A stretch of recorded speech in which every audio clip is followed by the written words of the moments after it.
Oke, halo Pak Rio, kami dari kelompok Maluku, terutama membahas mengenai suku Sahu. Pada saat ini kami akan menjelaskan mengenai keterbentukan arsitektur yang ada di Maluku, terkhususnya di suku Sahu. Sebelum membahas mengenai keterbentukan arsitektur di Maluku, kita perlu membahas juga awalnya mengenai kebudayaan yang ada di Maluku, terlebih khusus pada budaya suku Sahu. Dan di sini terdapat budaya Rion-Rion yang merupakan aset warisan budaya masyarakat suku Sahu dalam mempertahankan kehidupan sosial ekonomi, yang mana aktivitas Rion-Rion ini dianggap sebagai kekuatan sosial ekonomi yang terdiri dari aktivitas demokrasi, pemilihan lahan dan buka lahan, aktivitas penanaman padi, dan aktivitas memanen pada masyarakat. Budaya Rion-Rion ini erat berkaitan dengan kegiatan mata pencarian penduduk yang berkaitan juga dengan penyebaran penduduk ke seluruh suku Sahu.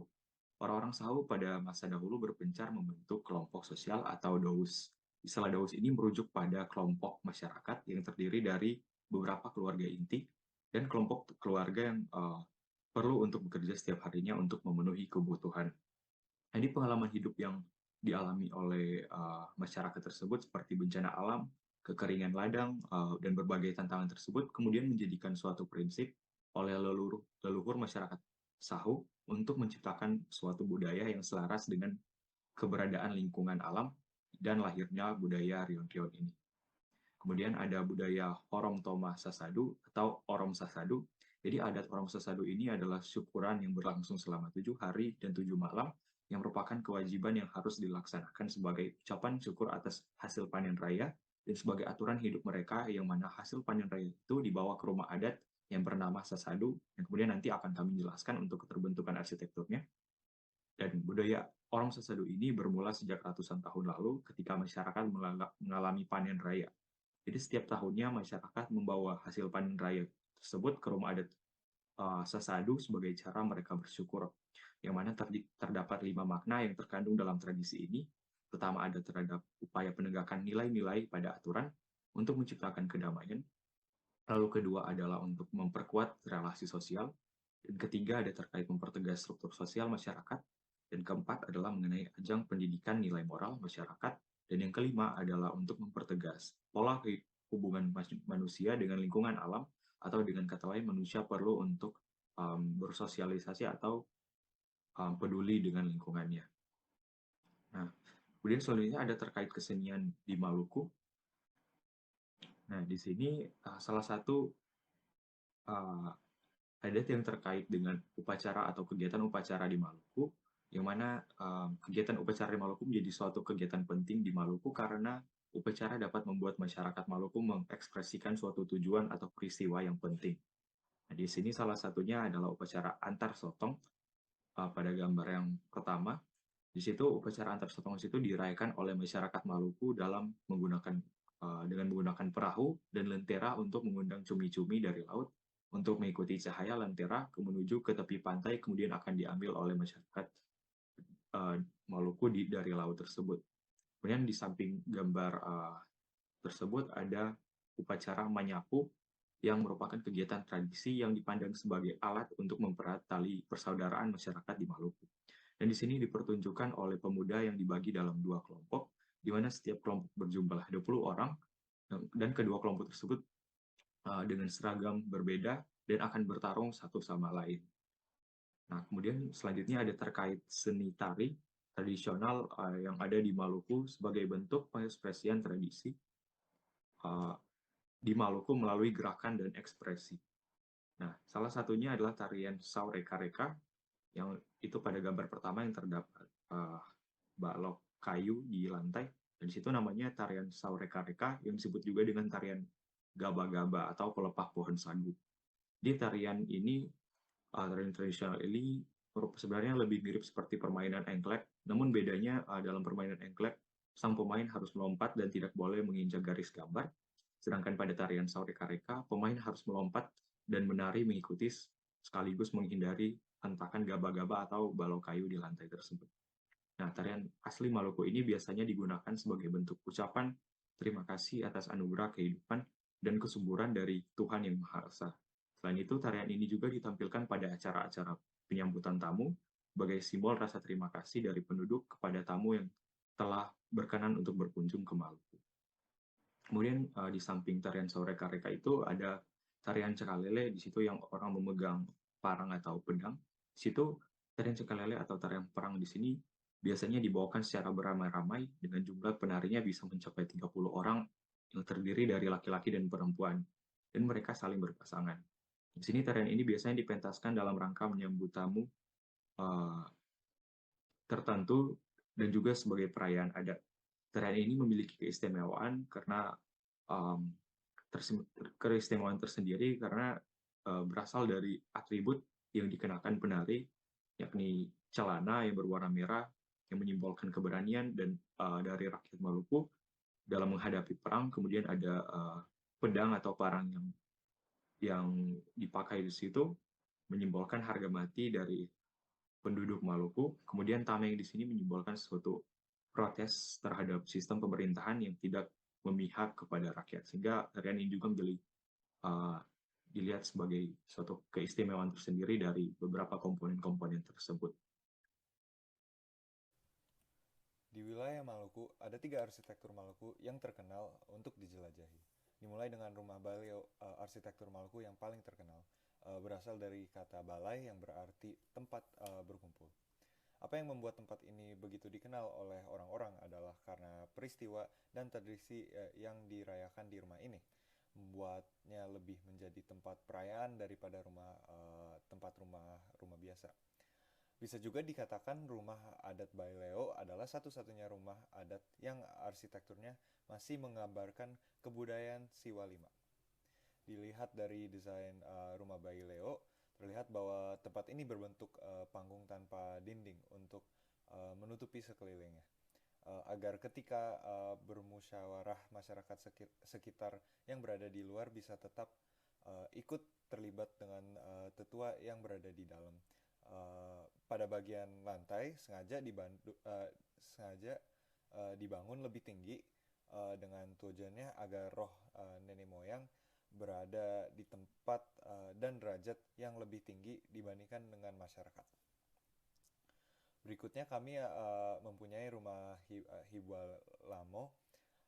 Rumah Hibualamo yang merupakan rumah adat suku bangsa klan Hoana yang bermukim di Halmahera, Kepulauan Maluku. Diambil dari dua suku kata Hibuah berarti besar dan Lamo juga yang berarti besar. Desain rumah adat Hibualamo sangat mirip seperti perahu, yang sekaligus menjadi cerminan dan kebudayaan maritim suku Tobelo dan Galela, yang dikenal sebagai suku pelaut. Digunakan sebagai pusat kegiatan masyarakat sekaligus menjadi tempat mempersatukan 10 Hoana suku yang ada di Halmahera, Pulau Morotai, dan Loda. Terakhir, kami mempunyai rumah Sasadu, rumah yang merupakan warisan peninggalan leluhur suku Sahu di Pulau Halmahera Barat, Maluku Utara. Kata Sasadu berasal dari bahasa Sahu yang artinya tidak memiliki apapun. Biasanya rumah adat Sasadu terletak di tengah kampung atau desa. Hal ini bertujuan agar rumah tersebut bisa dijangkau dengan mudah. Rumah Sasadu juga berfungsi sebagai tempat berkumpul tanpa menggunakan tembok. Setidaknya terdapat 6 jalan masuk yang terdapat pada rumah adat Sasadu, yaitu 2 pintu jalan masuk untuk perempuan, 2 pintu untuk laki-laki, dan 2 pintu untuk para tamu. Di beberapa bagian balok penguat juga digunakan sebagai tempat duduk, sehingga antar balok diberi susunan bambu atau kayu yang membuatnya depan. Berikutnya adalah contoh dan perkenalan arsitektur Maluku. Yang pertama, kami mempunyai rumah adat Baileo. Secara diagram terlihat area-area umumnya di sini yang seperti ruang persiapannya, ruang dapur, toilet, dan lain-lainnya.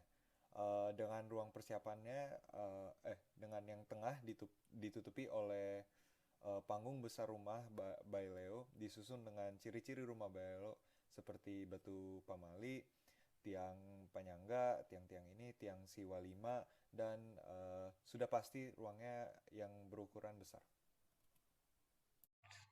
Adat Sasadu, kita memilih desa Setacici. Dan pola pemilihan tradisional suku Sahu ini pada awalnya membentuk kelompok adat dalam satu kesatuan kekerabatan dengan kesatuan adat yang kuat. Sehingga semua pola permukiman ini akan berorientasi kepada rumah Sasadu yang di tengah. Dan Sasadu ini merupakan pusat dari inti permukiman dari sebuah desa. Setiap desa di Sahu memiliki rumah adatnya sendiri, yaitu rumah Sasadu dengan bentuk bangunan panggung platform yang terletak di dua deretan rumah penduduk, pastinya di jalan utamanya. Dalam setiap desa ini juga berdampingan dengan rumah pemujaan, yang dulunya masyarakat Sahu menganut kepercayaan animisme. Nah, pusat orientasi permukiman masyarakat Sahu terlihat dalam sini. Rumah Sasadu itu akan terlihat di tengah, dan pengembangan selanjutnya itu diatur oleh orientasi pusat utama ini, rumah adat Sasadu. Ini didasarkan juga pada hierarki struktur kemasyarakatan dan kekerabatan. Dan penempatan rumah-rumah pada pemukiman biasa akan diwariskan kepada anak-anaknya. Dan apabila ada pemukiman, untuk pengembangan rumah akan dilakukan biasa baru ke belakang. Nah, ada juga 3 marga atau 3 hierarki. Yang daerah satu ini, yang paling dekat dengan rumah adat Sasadu, bermakna sebagai pimpinan adat atau masyarakat yang berdekatan dengan pusat orientasi. Daerah 2 digunakan sebagai rakyat biasa yang selalu melayani dan mengabdi pada pemimpin. Dan pada daerah ketiga, sebagai prajurit, ia bertugas sebagai penjaga keamanan dari luar. Dan khususnya ada di desa ini, ada di daerah utaranya ada pertanian dan gunung, dan di selatan ada kebun pala. Suku Sahu memiliki rumah adat Sasadu ya ini, yang itu artinya rumah besar, atau dalam dialek sehari-hari disebut sabuah. Sasadu dalam tradisi masyarakat suku Sahu digunakan untuk melaksanakan kegiatan suku Sahu, seperti rapat-rapat, tokoh-tokoh, dan untuk bersosialisasi di waktu luang. Suku Sahu juga memiliki satu tradisi yang unik dan budaya mereka, yaitu orom Sasadu. Jadi untuk makan-makan sebuah adat. Jadi, suatu tradisi yang diturunkan oleh turun-temurun untuk mensyukuri hasil panen yang mereka alami dalam 1 tahun itu. Karena mayoritas dari mereka adalah petani. Masa Sadu ini berbentuk segi 8 yang menunjukkan 8 arah mata angin, berarti semua orang dari seluruh penjuru dapat masuk, dan suku Sahu itu terbuka untuk memberikan bantuan pada siapa saja yang membutuhkannya. Rumah Sadu dibangun dengan kayu dan banyak tiang tanpa menggunakan paku, melakukan sistem pasak. Rumah Sadu juga terdiri dari 8 tiang induk, yang ini di tengah, dan 12 kerangka atap luar, bernama Ngasu Utaba dan Ngasu Ududu, dan diletakkan di antaranya. Uniknya, terdiri dari banyak tiang, namun rumah ini sama sekali tidak memiliki dinding. Memiliki 4 pintu masuk yang berada pada pojok bangunan, dan pintu masuk ini juga ada memiliki berbagai lapisan masyarakat untuk khusus masuknya. Misalnya pemangku adat, misalnya 2 pintu masuk yang di tengah itu digunakan untuk yang dilewati oleh pimpinannya, bernama Kolanoma, beserta para wakilnya jika mengadakan upacara adat dalam rumah adat.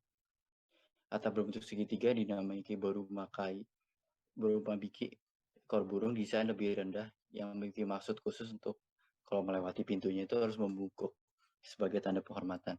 Atap berbentuk persegi panjang surabi dan lainnya. Sistem hierarki di kapalnya juga terlihat pada bangunan ini memiliki makna bahwa yang tertinggi itu diduduki oleh Kolanoma, si pemimpinnya itu, yang dilindungi oleh para panglimanya. Sedangkan di belakang ada para masyarakat yang dipimpin oleh setiap ketua adatnya. masing-masing. Oke. Seperti yang dikatakan tadi, rumah Sasado didesain dan dibangun dengan bentuk panggung tanpa menggunakan dinding sama sekali. Hal ini ditujukan untuk menjadi pintu gerbang bagi arwah nenek moyang untuk leluasa memasuki rumah Sasado dan juga agar ketika bermusyawarah, masyarakat sekitar yang berada bisa tetap ikut terlibat dalam tertua yang berada di dalam.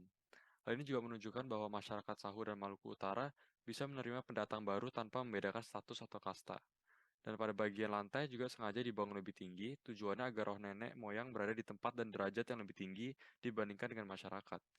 Juga terdapat sepasang kain berwarna merah dan putih di atap untuk melambangkan kecintaan masyarakat Maluku Utara terhadap Indonesia, serta lambang kerukunan antara agama Islam dan Kristen. Dan juga adanya ukiran berbentuk perahu yang melambangkan masyarakat Sahu yang suka melaut. Atap bawah juga sengaja dibuat lebih pendek dibandingkan langit-langit agar siapapun yang masuk harus menundukkan kepala dan membungkukkan tubuhnya. Dan juga bola-bola yang terbuat dari ijok yang digantung di rangka atap dekat kain yang menyimbolkan kestabilan dan kearifan. Setelah itu, Sasadu adalah tempat pelaksanaan upacara adat. Dalam proses peradangan di bidang pertanian, ada upacara-upacara yang dilakukan, di antaranya ada pertama, Sai Mangwa yang berlangsung 3 hari 3 malam. Pesta adat Sai Mangwa ini merupakan suatu pesta gembira. Pesta ini dilaksanakan ketika padi yang ditanam berumur 2 atau 3 minggu. Dan juga ada Sai Lamo, yaitu pesta syukur adat yang berlangsung 7 sampai 9 hari. Pesta adat ini dilakukan dengan lamanya harus berjumlah ganjil, yaitu 975, atau disesuaikan dengan jumlah faras atau atap sasadu. Dan pada saat upacara ini yang hadir di sasadu hanyalah orang laki-laki dan perempuan yang menjadi klan-klan yang paling terkemuka dalam kelompok Walasae, Morape, Walangatom, dan sebagainya, yang juga dianggap sebagai tuan-tuan tanah di sana. Tempat duduk mereka diatur menurut keanggotaan dalam salah satu klan melalui garis keturunan laki-laki patrilineal dan menurut posisi hierarkis klannya dalam kelompok-kelompok teritorial yang lebih besar. Di Sahu, posisi klan selalu digambarkan dengan cara demikian dan seseorang yang dianggap mewakili nenek moyangnya menempati bangku nenek moyangnya terlebih dahulu.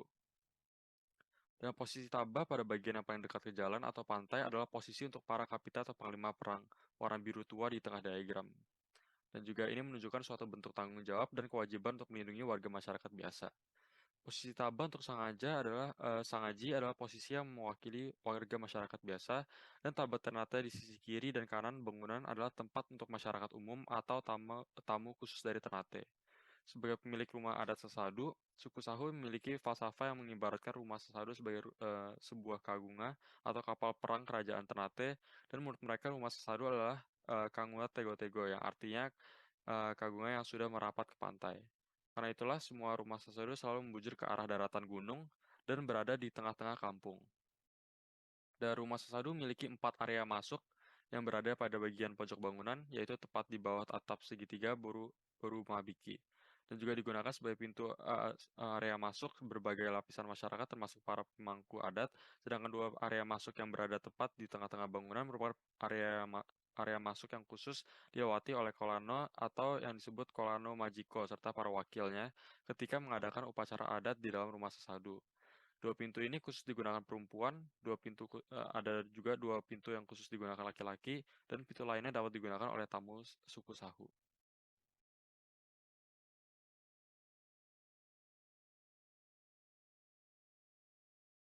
Oke, sekian penjelasan kelompok kami mengenai kebudayaan di Maluku yang kemudian mempengaruhi keterbentukan arsitektur di Maluku, lebih khusus di suku Sahu, dan terima kasih.